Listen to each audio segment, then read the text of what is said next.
Number 4, so God can fully bless you and give you the best in His perfect time. Wait on the Lord. Amen po? May ibibigay si Lord na the best. Hindi maganda yung collect and select the best. Unfair yun sa mga dalagita, sa mga dalaga. Unfair yun, nag-GF ka ng nag-GF tapos pinamilian mo pagkatapos mong gawing nobya, pasagutin. Mali yun mga kapatid. Mas maganda, ito po ang ideal. Hindi po natin uhusgahan yung nagkaroon na ng ibang boyfriend, girlfriend, hindi po. Kasi siyempre, mahal na mahal tayo ni Lord. Talaga namang minsan nagkakamali po. Pero nandoon ang grace ni Lord. Pero ang ganda rin nun, yung una mong niligawan, kasi nasa panahon ka ng manligaw, ay napangasawa mo. Di ba po? Yan ang maganda.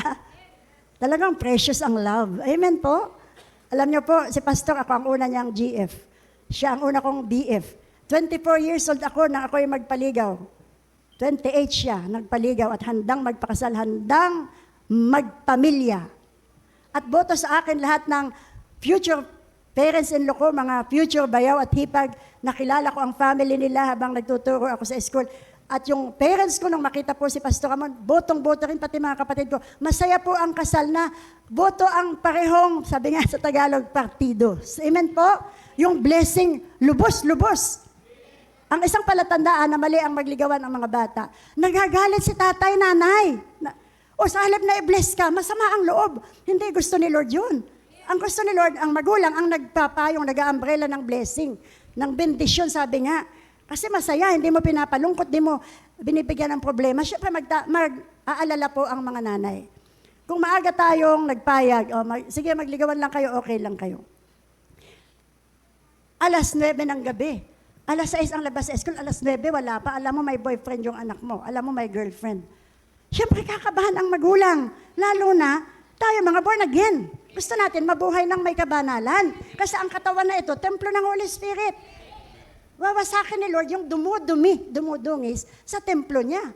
Kaya sa lahat ng kasalanan po, sabi ni Apostol Pablo, it's the word of God, sa lahat ng kasalanan, ang masama, lahat ng kasalanan ay ginagawa sa labas ng katawan. Pero yung fornication, nagkakasala ka sa sarili mong katawan. Sabi po ng 1 Corinthians 6.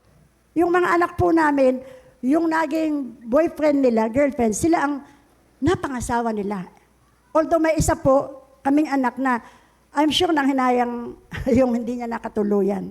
Ginawa niya lahat, laking sisi siyempre ng magulang kasi mabaybait po ang mga anak namin. Inalagaan namin, iningatan, tinuruan na igagalang ang opposite sex at hindi ligaw dito, ligaw doon. Pero binebless po natin ang lahat. Wala tayong karapatan na nagmamagaling tayo. Amen po? Kasi mahal ni Lord ang lahat.